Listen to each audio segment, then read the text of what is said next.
irmãos, eu quero dar continuidade à nossa série, à nossa exposição na primeira carta aos Coríntios. Hoje chegamos ao capítulo 14. O tema da nossa mensagem de hoje é a importância de saber ouvir a palavra. E o texto está em 1 Coríntios 14, capítulo 14, versículo 1 ao versículo 25. Pessoal da mídia, eu tinha anunciado 19, mas vamos até o verso 25, depois vocês atualizam, por favor, nos nossos canais. A importância de saber ouvir a palavra. O nome dessa série é Em Busca da Excelência Cristã. Excelência é uma palavra que nos prega peças de vez em quando. Buscar excelência significa esforçar-se. Buscar excelência significa o padrão mais elevado. E por que eu disse que nos prega peças? Que às vezes nos traz armadilhas. Porque normalmente nós confessamos, e o fazemos corretamente, que dependemos da graça de Deus. Mas vamos nos lembrar do que a nossa doutrina ensina, irmãos? Nossa doutrina ensina que na salvação nós somos completamente incompetentes, completamente mortos, completamente inábeis, nós não fazemos nada porque estamos mortos. É uma dedução simples até. Mortos em delitos e pecados, nossa vontade não quer Deus, não aceita Deus, não busca Deus, nossa razão, nosso intelecto não entende as coisas de Deus. Você pode entender até o texto bíblico, você é capaz de narrar a Escritura, você é capaz de memorizar salmos e declamá-los, mas você não compreende realmente o que a palavra de Deus está dizendo ali. Nossas afeições não se apegam ao Senhor. Talvez a gente se apegue a alguma imagem, a algum conceito de Deus, como uma espécie de guarda-chuva, que é muito útil quando você precisa, mas que se torna um fardo quando você não precisa mais. Somos inúteis no que se refere à salvação. Por isso a salvação é pela graça e pela graça somente. Mas na santificação, naquele processo em que nós vamos sendo cada vez mais formados à imagem de Cristo, então Deus trabalha e nós também trabalhamos. E, por favor, não tente fazer cálculos matemáticos, tipo Deus trabalha 50% eu 50%, ele trabalha 60% eu 40%, não. Apenas faça a declaração que se adequa melhor ao ensino das Escrituras. Deus trabalha e nós trabalhamos. É assim que Paulo ele nos ensina em Filipenses 2 que nós devemos operar, trabalhar a nossa salvação com temor e tremor, porque é Deus quem trabalha em nós, tanto o querer como o trabalhar, traduzindo assim bem ao pé da letra, né? Então, nós produzimos a nossa salvação, porque é Deus quem produz em nós esse próprio produzir, esse querer produzir, é Ele quem faz isso, por isso o crente trabalha e se esforça, e sim, buscamos excelência, buscamos esforço. Essa é a ideia da nossa série de mensagens, e essa é a ideia da primeira carta aos Coríntios. Paulo não quer ver uma igreja imatura como aquela igreja. Paulo não quer ver uma igreja capengando, uma igreja mancando. Ele quer ver uma igreja excelente. Ele quer ver uma igreja que caminha realmente na sua jornada, obedecendo ao Senhor, honrando ao Senhor e pregando um evangelho claro. Uma igreja que ouça o Deus que fala, uma igreja que obedece ao Deus que fala e por causa de ter ouvido o que Deus fala, ela proclama o que Deus fala adiante, sendo assim testemunha do evangelho de Cristo. E chegamos ao capítulo 14, que é um daqueles textos da Bíblia que eu costumo dizer, nos desvia de todo jeito. Tem tudo aqui pronto para tirar você do texto. E está no próprio texto. Lembra que eu falo? Quando um texto bíblico fala sobre anjo, quando um texto bíblico fala sobre demônio, diabo, quando fala sobre terceiro céu, pronto, a gente acaba com o resto do texto. A gente fica assim, eu quero saber o que é esse negócio aqui. Esse texto fala em línguas. Pronto, morreu o texto. Afinal de contas, o que Paulo quer com esse texto? Qual é o objetivo dele? Eu quero hoje argumentar, na abordagem que vou fazer, que o que Paulo quer demonstrar aqui é, que ele está apresentando à igreja, é como é importante saber ouvir o que Deus fala. Em 1986, eu fui a uma conferência lá em Águas de Lindóia, onde acontecem as conferências do Ministério Fiel. Não era uma conferência do Ministério Fiel, que eu nem conhecia naquela época.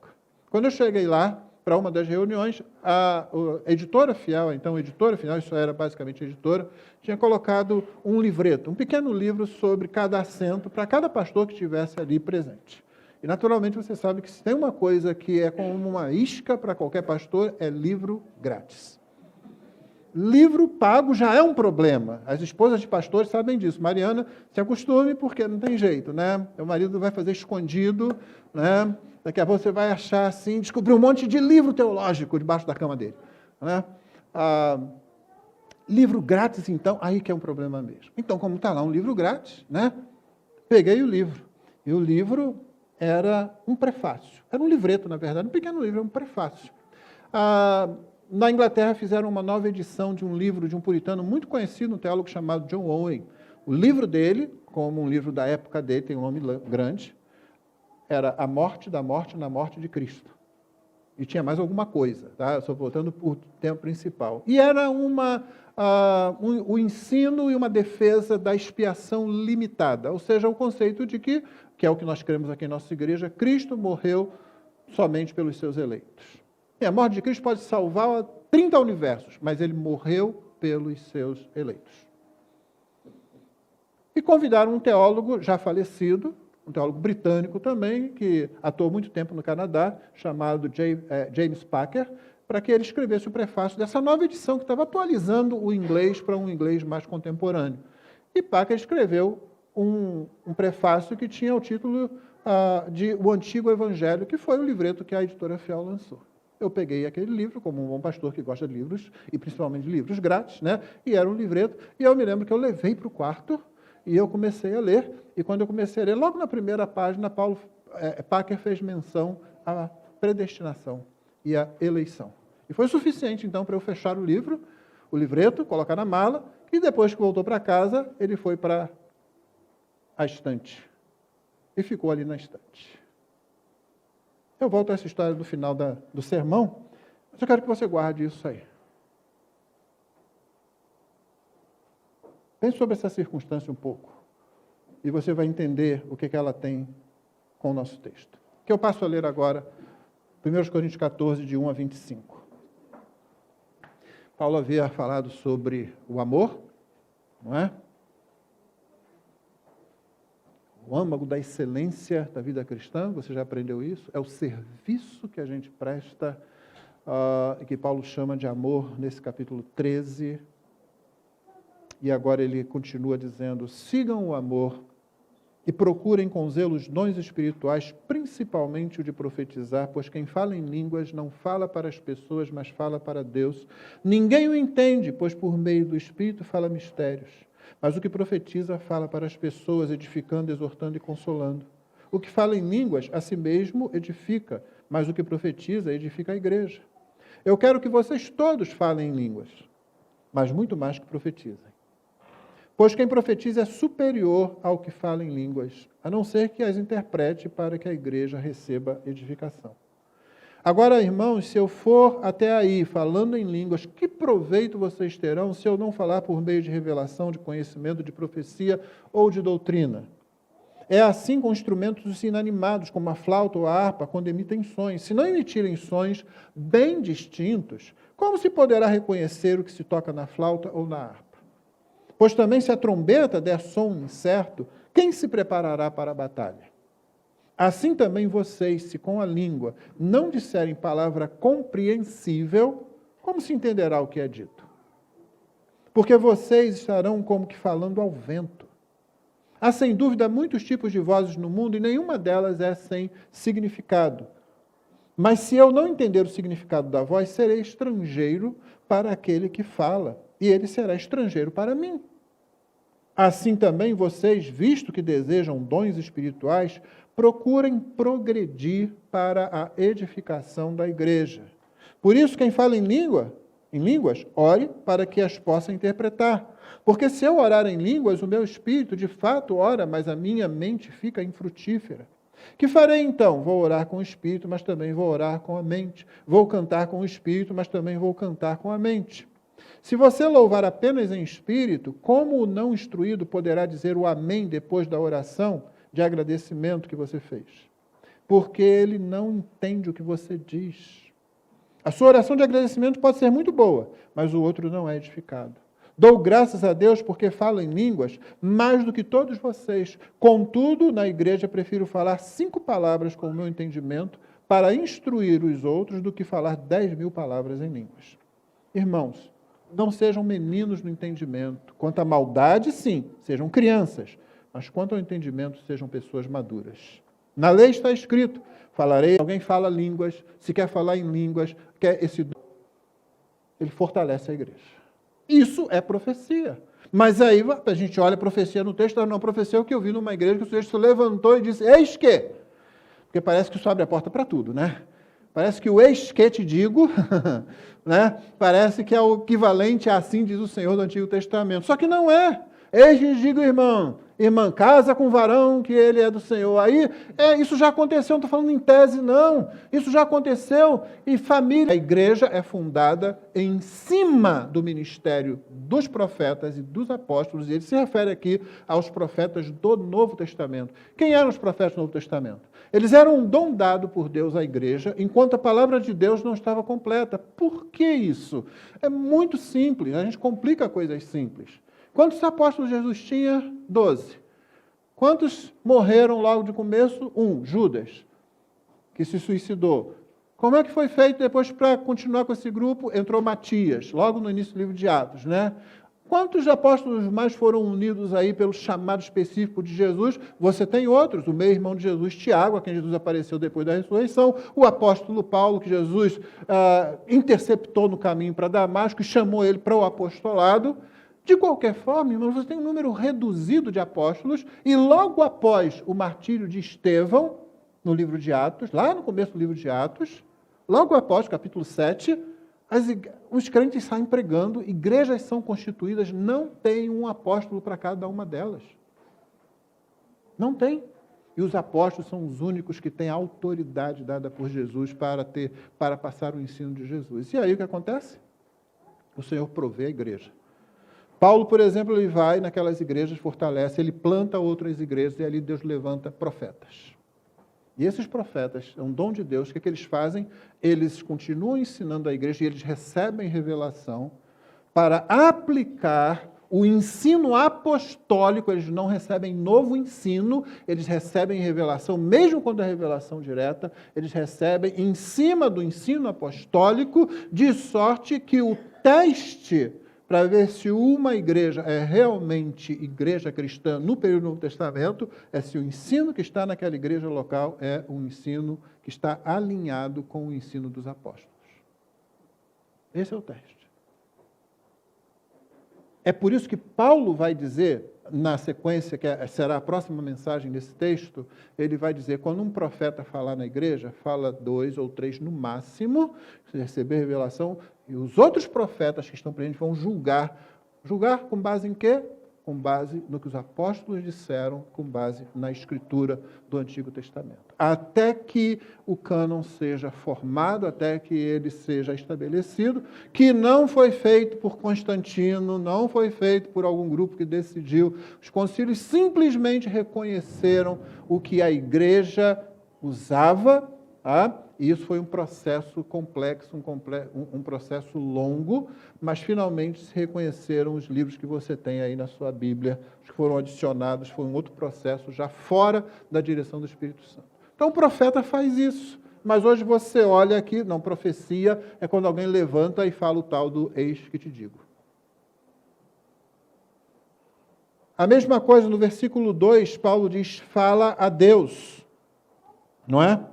Pois quem fala em línguas, ele não especifica, fala em línguas, não fala para as pessoas, mas fala para Deus. Quando você viu no decorrer do texto, isso aqui é simplesmente o seguinte, se você fala uma língua que ninguém entende, só Deus entende. Deus é poliglota, irmãos. Deus fala qualquer coisa que você quiser, ele está entendendo. Aliás, é uma bênção que Deus fale português, não é? Eu posso orar em português, olha só. Eu não preciso ir lá para o cursinho para... Como é que eu oro? Não existe um tipo de oração que seja melhor. Só existe um tipo de oração, é aquela que está lá no capítulo 10 do livro de Hebreus, quando diz que o véu foi rasgado e nós entramos no Santo dos Santos e ali você se derrama com as palavras honestas de preferência, com palavras dos salmos de preferência, com palavras que expõem seu coração diante do Senhor, porque o Senhor ouve, o Deus que fala é o Deus que ouve, quer ouvir a nossa voz também. Você pode orar em português, você ora sem palavras. Quantas vezes você já passou por isso em algum momento, momentos de angústia por alguma situação, você não consegue expressar nada, Deus está ouvindo. Eu não preciso orar numa língua esquisita para dizer essa é mais oração do que a outra. Paulo está dizendo isso. Mas se você, esse movimento pentecostal, já viu alguma coisa, não, está falando só com Deus. Está falando só com Deus. Claro, os outros não conseguem entender o que ele está falando, só Deus está entendendo. É simples assim, mas a gente não tem que ter alguma coisa mais misteriosa no texto. Não, não tem. É simplesmente isso que Paulo está dizendo. Mas fala mistério também no versículo 2, né? Por meio do Espírito fala mistérios. O que é mistério? Mistério deve ser alguma coisa assim, né, misteriosa. Só tem isso para dizer. Porque mistério no Novo Testamento significa o quê? Uma verdade que estava oculta em Deus e que nós nunca conheceríamos se Deus não tivesse revelado. Deus revela, pronto. Paulo é um fofoqueiro. Paulo, toda hora que ele fala em mistério, ele revela qual é o mistério. E aqui ele não está fazendo isso por quê? Porque ele está dizendo o seguinte, isso que a outra pessoa está falando numa língua que os outros não conhecem, é mistério para os outros. O que você está falando aí? Não sei, é um troço misterioso, eu não sei o que é. Só que a palavra mistério adquiriu uma conotação, né, específica dentro do movimento pentecostal e da experiência de certos crentes, certas igrejas, pronto, enfia isso no texto e pronto, tem que ter alguma coisa aqui que não é o que Paulo está falando. Você está falando só com Deus, porque em relação aos outros, o que você fala é misterioso, eles não conseguem chegar lá nesse conhecimento. A si mesmo se edifica, no versículo 4, que fala em línguas, a si mesmo edifica, mas o que profetiza edifica a igreja. Paulo não está dizendo assim, olha, o dom de línguas é para você se edificar você mesmo, viu? Então você fala sozinho se não tiver intérprete. Não, ele está falando a coisa óbvia, irmão. Imagine que eu comece a pregar aqui essa mesma mensagem, mas comece a usar um vocabulário tão teológico, tão alto, e num português, numa gramática da língua portuguesa que está tão elevada, que vai todo mundo ficando para baixo, né? Acho que em algum momento eu ia ficar, né? Pronto, eu estou lá. Se eu conheço o que eu estou falando, se eu sei o que eu estou falando, e estou usando aquele vocabulário bem teológico, quase filosófico, mas eu sei o que eu estou falando. A maioria do povo fica, o que você está falando? E eu estou falando tudo certinho, eu estou pregando a Bíblia, mas ninguém está me entendendo. É claro que eu sou edificado. Eu sou edificado por quê? Primeiro que eu estudei para fazer o sermão. Eu tive todo um preparo para poder lidar com a Bíblia e pregar a igreja. Depois, porque eu entendo muito bem o que eu estou falando aqui. Mas os outros irmãos ficam assim, cadê? Ih, não estou conseguindo, não estou acompanhando, não estou indo. Já ouviram pregadores assim? Eu já ouvi. Gente boa, gente calvinista, inclusive. Eu me lembro na minha adolescência, um pastor muito sério, mas pela formação dele, pela a própria vida dele, ele tinha um vocabulário tão difícil que a gente ficava lá, adolescente, né? E era um adolescente que amava ouvir a palavra de Deus. A gente estava muito além do que eu era capaz naquele momento. Ficava, legal. O que você entendeu? Nada, muito pouco, mas ele estava entendendo tudo o que ele estava falando.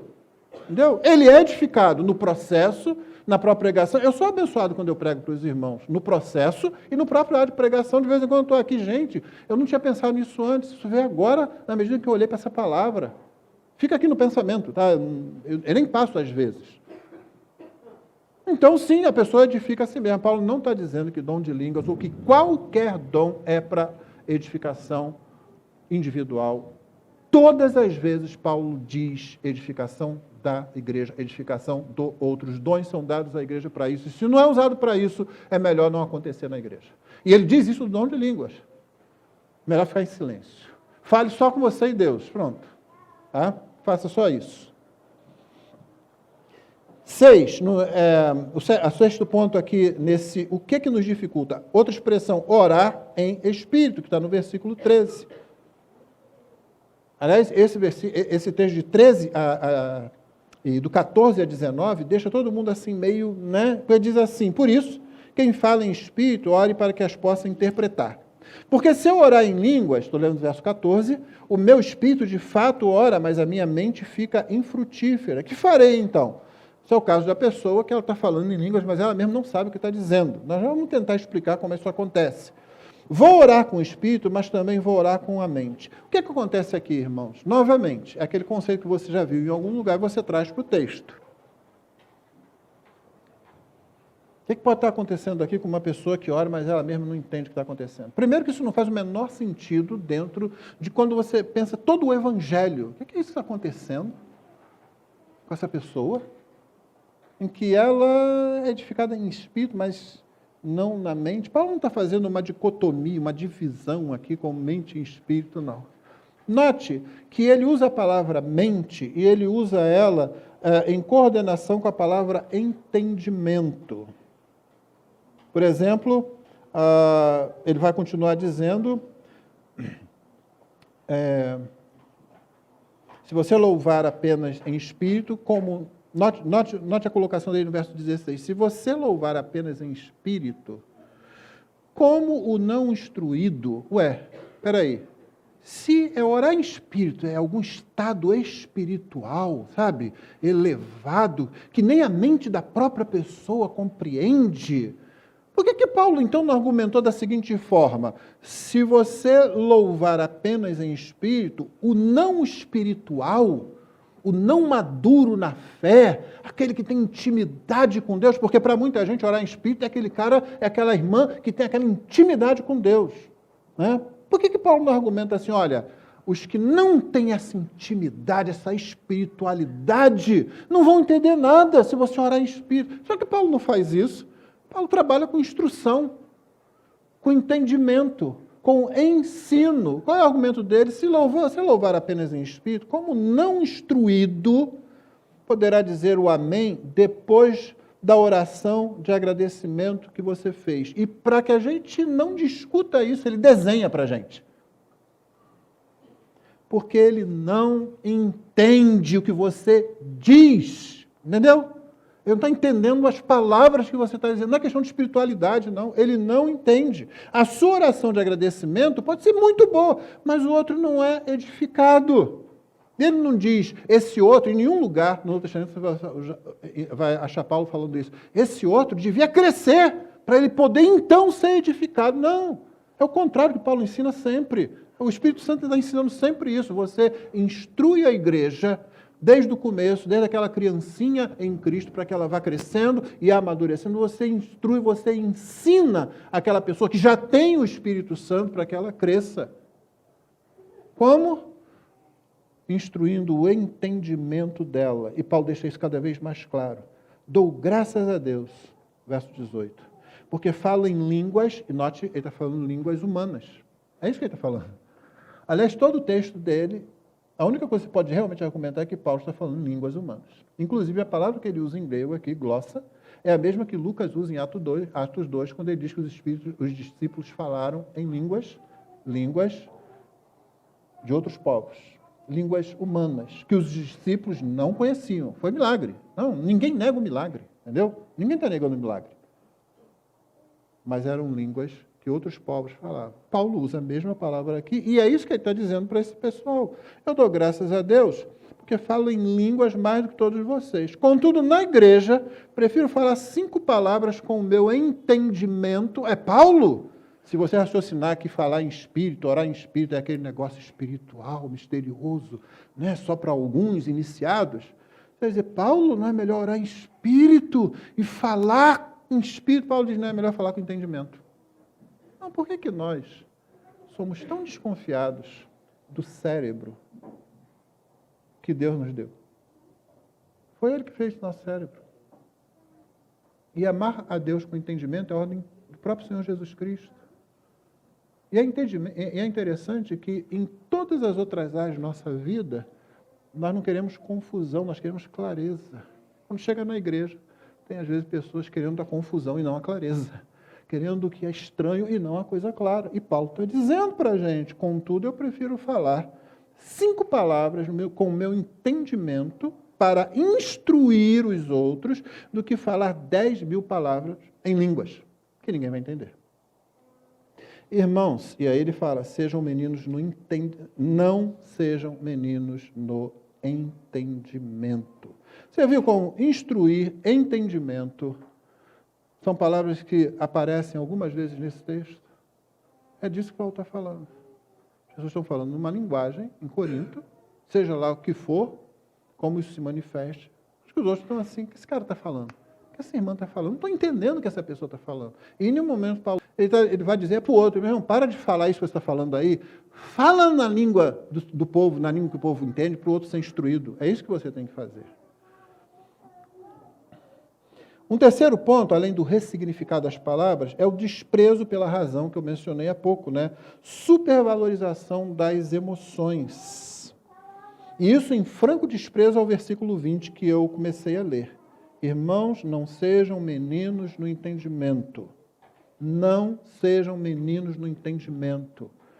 Quanto à maldade, sim, sejam crianças. Quanto ao entendimento, sejam pessoas maduras. Quanto à compreensão e entendimento. A palavra que Paulo usa aqui é, inclusive, aquela palavra usada para ter critério, para julgar alguma coisa. Paulo está falando que você tem que ter critério e você, no seu entendimento, você vai aprendendo mais, você tem que amadurecer nisso, na sua compreensão do que está sendo dito na igreja. Então, a gente desobedece a isso, né? Além de Lucas 10, 27, onde o Senhor Jesus diz que nós temos que amar a Deus com o entendimento. Ainda uma outra coisa que nos atrapalha é a ideia que é decorrente desse desprezo que a gente tem pelo intelecto, pelo entendimento, essa supervalorização das emoções. Tem crente que dá a impressão que está usando a força dentro da igreja. Entendeu? Aquele negócio, abandona completamente. Não pense. Você se lembra? Você assistiu o primeiro filme daquela saga Guerra nas Estrelas, você sabe que o negócio todo é resolvido quando o sujeito está lá tentando calcular com o computador o tiro certeiro e de repente vem aquela voz do além. Eu acho que o pessoal está pensando que a igreja é aquilo, é a força. Sabe? Espírito Santo, fulano, esquece isso, confie na força, seja lá o que for isso. Aí pronto, aí dá certo, entendeu? Decorrente disso, tem a ideia de que a Bíblia não precisa ser interpretada. Não, está olhando ali, pronto, você já bateu o olho, já sabe. Língua é isso, profecia é aquilo, mistério é aquilo outro, acabou! Eu mostrei para os irmãos agora que não é tão simples assim. Em Lucas capítulo 24, dá sempre uma lida naquele capítulo, porque Jesus pega o Antigo Testamento, interpreta aquilo para mostrar para os discípulos que não estavam entendendo o que as Escrituras falavam dele ali. Além disso, e o último problema que nos dificulta é o desejo por resultados rápidos no crescimento, é o pragmatismo por crescimento cristão. Eu quero um negócio que aconteça, que me atinja, um raio que me atinja. Não é seguro falar isso hoje não, né? Essa trovoada toda aí, né? Um raio do Espírito que me atinja, pronto, daqui a pouco eu estou super crente. A gente gosta dessa rapidez, né? Só que não é assim, nós crescemos, é progressivo, você cresce na graça, no conhecimento de Cristo. Não tem nenhuma experiência, irmão, na sua vida cristã que vai de um momento para o outro transformar você num crente melhor. Existe a experiência que de um momento para o outro converte você, sim. Mas depois daí é crescimento, é novo nascimento e amadurecimento na fé. Então isso nos dificulta, esse desejo por resultados rápidos. O que é que nós temos que considerar para interpretar corretamente o texto? Primeiro que Paulo destaca e compara dois dons. Viu? Paulo começa o capítulo 14 falando isso. Segue o amor e tudo, mas principalmente o dom de profetizar. E aí ele fala, pois quem fala em línguas, por que, Paulo? Por que pegou isso? Naturalmente, porque na igreja de Corinto, fosse o que fosse, estivesse acontecendo, as pessoas estavam hipervalorizando essa manifestação de línguas ali. Isso tem que nos chamar a atenção. Por que Paulo está destacando isso? Não faz isso em nenhuma de suas cartas. Nenhuma outra carta ele faz isso. Segundo, Paulo, sem dúvida nenhuma, tenta diminuir e minimizar o valor das línguas. Isso aí não tem dúvida quando você lê o texto. Versículo 5, parte B. Quem profetiza é superior ao que fala em línguas, a não ser que as interprete para que a igreja receba edificação. Note bem que mesmo havendo interpretação, o dom é inferior. Seja lá o que for, eu não disse o que é, o que pode ser, seja lá o que for, ainda é inferior. Por quê? Porque você tem que o sujeito falar, tem outra etapa para o sujeito interpretar, para então o outro entender. A profecia, o sujeito fala, o outro entende. Ele fala no idioma dele, o ensino, a doutrina, e o outro entende. Ou como colocou alguém muito bem colocado, línguas mais interpretação igual profecia. Viu? É fácil assim, é exatamente isso. Línguas mais interpretação é igual profecia, porque o resultado tem que ser para edificação da igreja. Não foi isso que ele falou aí? A não ser que as interprete para que a igreja receba a edificação. Só que a profecia já faz isso. Então, mesmo nessa situação, que alguém poderia alegar, mas aí, peraí, gente, por que a gente vai botar mais uma etapa? É isso que Paulo está falando. Por que mais essa etapa? Tem que haver um intérprete, ok, tá. Então agora o irmão ali tem uma profecia, poderia falar para a igreja, mas peraí, agora o sujeito vai falar uma outra língua, aí um outro tem alguém para interpretar. Tem, eu aqui. Então agora você interpreta para falar a mesma coisa que o irmão profeta falaria de uma vez só. Não há sabedoria nisso. Paulo tenta diminuir. No versículo 23, ele ainda diz o seguinte: assim, se toda a igreja se reunir no mesmo lugar e todos se puserem a falar em línguas, no caso de entrarem pessoas não instruídas ou não crentes, será que não vão dizer que vocês estão loucos? Mas quando Paulo diz assim, usando a mesma construção, porém se todos profetizarem, Paulo vai dizer a seguir como é que tem que ser usado.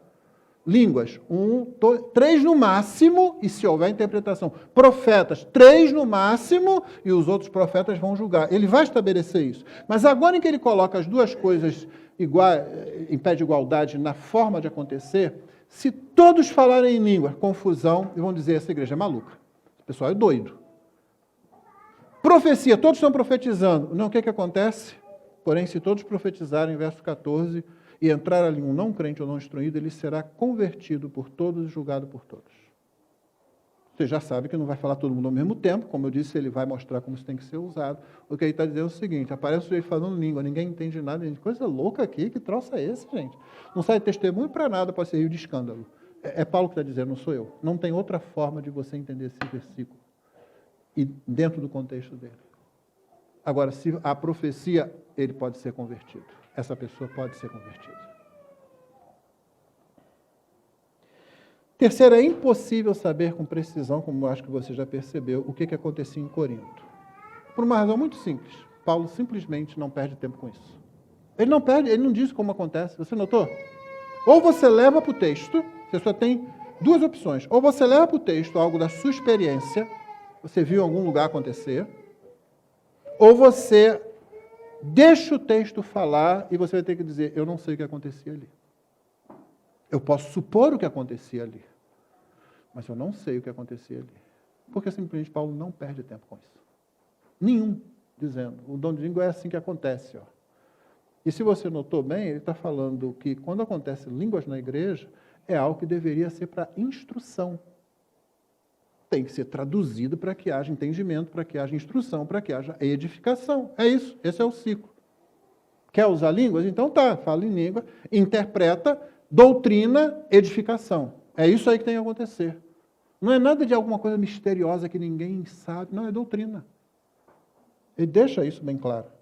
Como nós já usamos, já vimos o uso lá, por exemplo, no versículo 6. Que proveito vocês terão se eu não falar por meio de revelação, de conhecimento, de profecia ou de doutrina? Esse é o ponto. Então, Paulo não se preocupa, não dá para você, é virtualmente impossível saber. Você pode supor, você vai ver autores falando assim, você vai estar, cadê isso no texto? Não, você está dando um significado a essa palavra que o texto não exige que ela tenha. Mas ainda, por outro lado, Paulo se preocupa, e muito, tanto com a clareza da mensagem, quanto com o conteúdo da mensagem. Isso ele se preocupa. Ele descreve o que é profecia. No que é profecia, ele fala várias vezes. Por exemplo, o versículo 9, ele vai dizer: assim também vocês, se com a língua não disserem palavra compreensível, como se entenderá o que é dito? Porque vocês estão como que falando ao vento. Clareza, Paulo quer clareza. Fala o que é compreensível. E o texto que eu acabei de citar, o versículo 6, aonde ele diz: agora, irmãos, se eu for até aí, falando em línguas, que proveito vocês terão se eu não falar por meio de revelação, conhecimento, profecia, doutrina? Todas essas palavras no Novo Testamento têm a ver com ensino. todas elas têm a ver com ensino. Eu já defini profecia para você, como está no Novo Testamento, conhecimento, doutrina e revelação, porque o profeta ele recebe a revelação direta, já que o apóstolo não está ali para perguntar cada detalhe. Os detalhes vão surgindo, estão nas Escrituras, vão surgindo, mas não tem uma Bíblia para cada igreja. Não é como aqui hoje, não. Quem pode ter essa dúvida? E o apóstolo está lá do outro lado do mundo agora, gente. Ah, tem um profeta na igreja. Esse profeta recebe revelação de acordo que tem que estar alinhada com o ensino apostólico, e sim, é para conhecimento, é para ensino, é para doutrina, é para entendimento, é para conhecimento da igreja. Por isso ele usa essas palavras: revelação, conhecimento, profecia ou doutrina. Paulo invoca repetidas vezes, como já o tinha feito anteriormente, a importância do uso dos dons para a edificação da igreja. Isso você tem que também levar em conta. Toda hora ele está falando isso, é para a edificação da igreja, é para a edificação da igreja. Ele fala isso no verso 12, assim também vocês, visto que desejam dons espirituais, procurem progredir para a edificação da igreja. Versículo 17, a sua oração de agradecimento pode ser muito boa, mas o outro não é edificado. E, finalmente, Paulo usa um duplo teste para aferir a importância dos dons. São os dois S, edificação e evangelização. Vamos ver como é que o dom é bom, por que um é superior ao outro, o que está prestando, o que realmente é a utilidade de dons na igreja. Está edificando? Está evangelizando? Esse é o teste. E quando você submete profecia e línguas, profecia passa tranquilo, a língua vai tropeçando.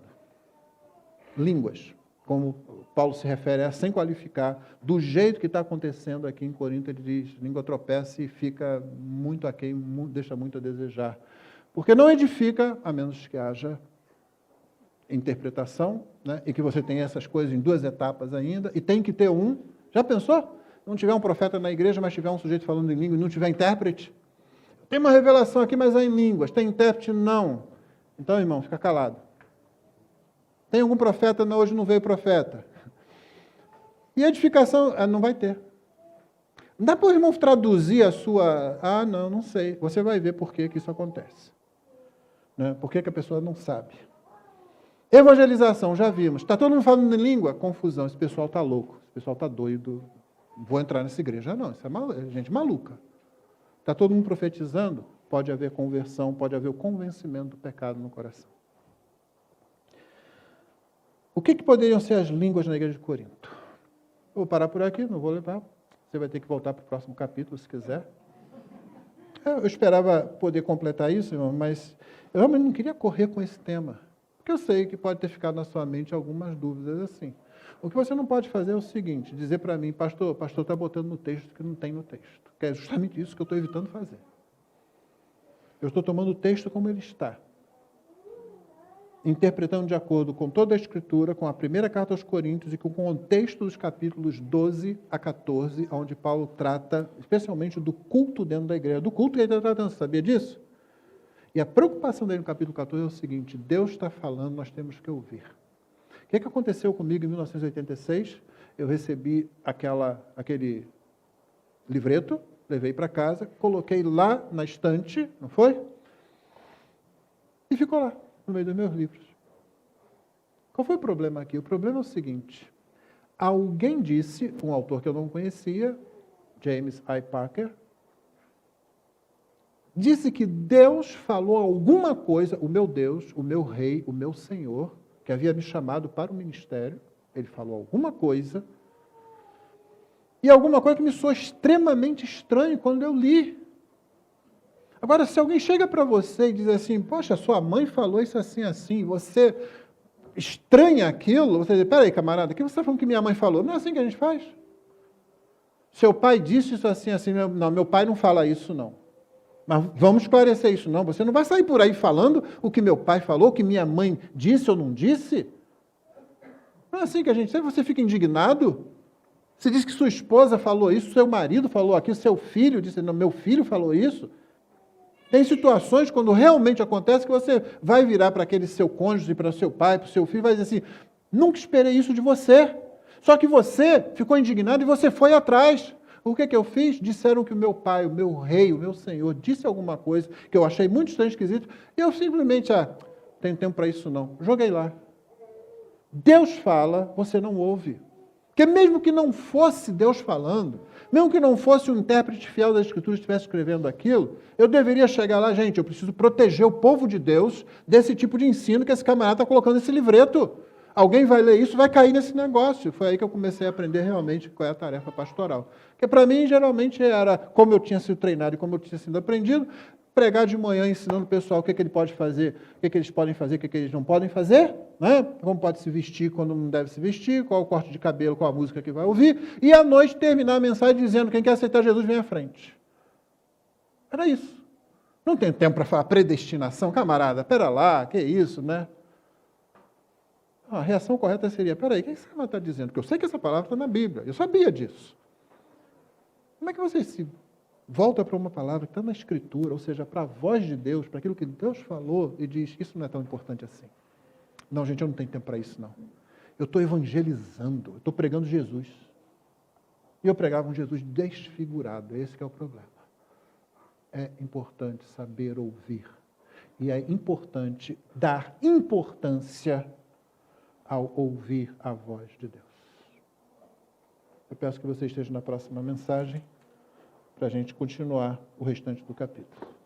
Mas, por enquanto, eu acho que consegui demonstrar para você é importante dar importância ao ouvir Deus falando. E quando falam de Deus, quando disser Deus disse isso, é preciso que você, às vezes, diga Deus não disse isso.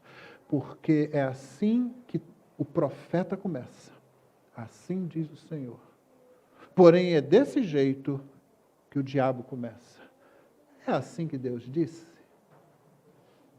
E põe dúvida. E talvez você diga, tem tempo para isso não, deixa aí.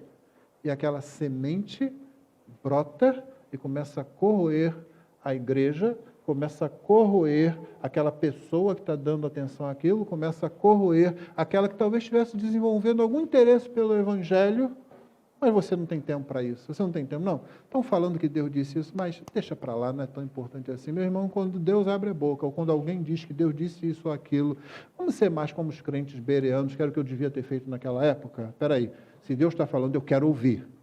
E se eu ouvir e descobrir que não é Deus falando, então eu preciso, como disse Paulo a Tito, é preciso fazer calar aqueles que pregam heresias.